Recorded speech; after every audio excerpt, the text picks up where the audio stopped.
Let's get started with the Hypatia application. I've already downloaded it, so I can open the folder where I've extracted the files.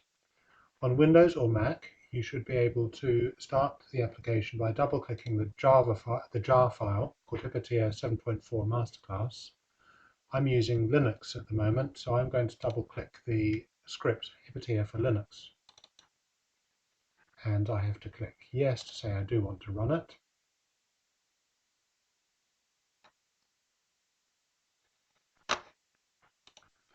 There are 4 windows here.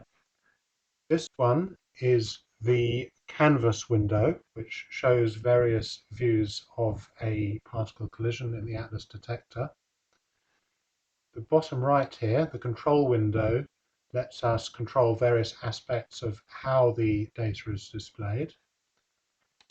This one at the top right is called the track control window.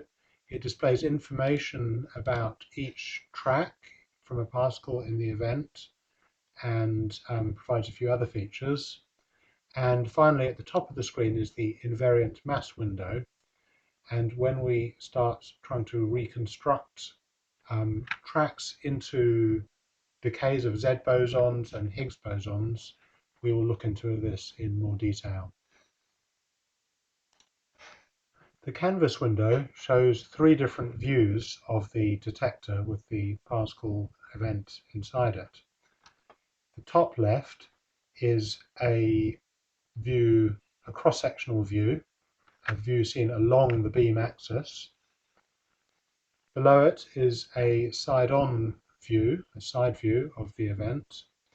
And the top right is what's called a Lego plot, which shows where energy has been deposited in the calorimeter part of the detector.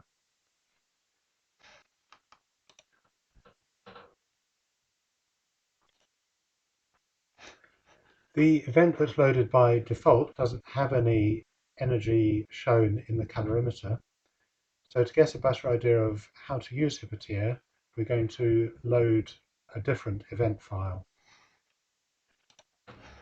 A good file to start with is the exercise 2 file found on the ZPath website. If you look under identifying events, practice, and then find this link where it says examples of events which are stored locally here,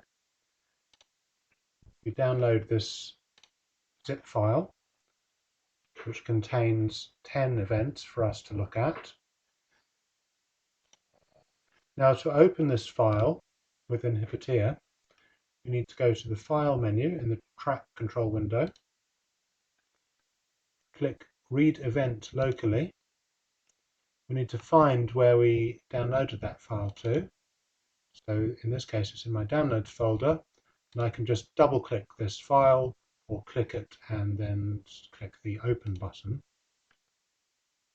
And now I can see I have a different event loaded. This one has rather more tracks in it, and you can also see yellow patches which show where energy has been deposited in the calorimeter layers of the detector. We can see the different layers of the Atlas detector here.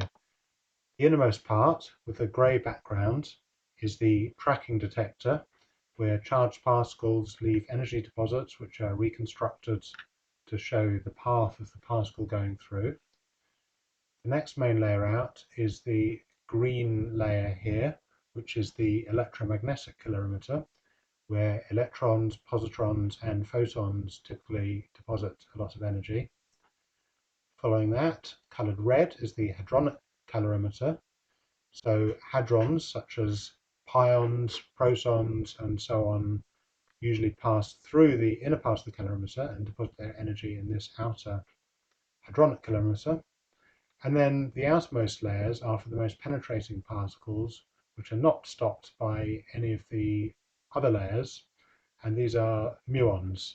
So these outer chambers are specifically there to detect muons. We're not seeing a 3D view of the Atlas detector here, but some selected 2-dimensional views. In fact, the detector is not actually shown to scale either. If it were, and we wanted to include all the layers of the detector, The inner tracking part of the detector would be too small to see any detail, so we use a distorted fisheye view that makes the inner layers appear larger than they really are. We can zoom in further by clicking and dragging the mouse. We can also hold down the M key for move and click and drag if we want to look at a particular part of the event.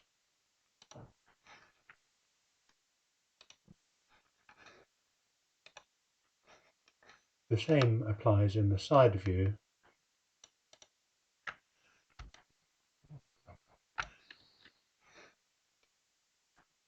To go back to how we started, we can right-click and choose Unzoom Full on each view.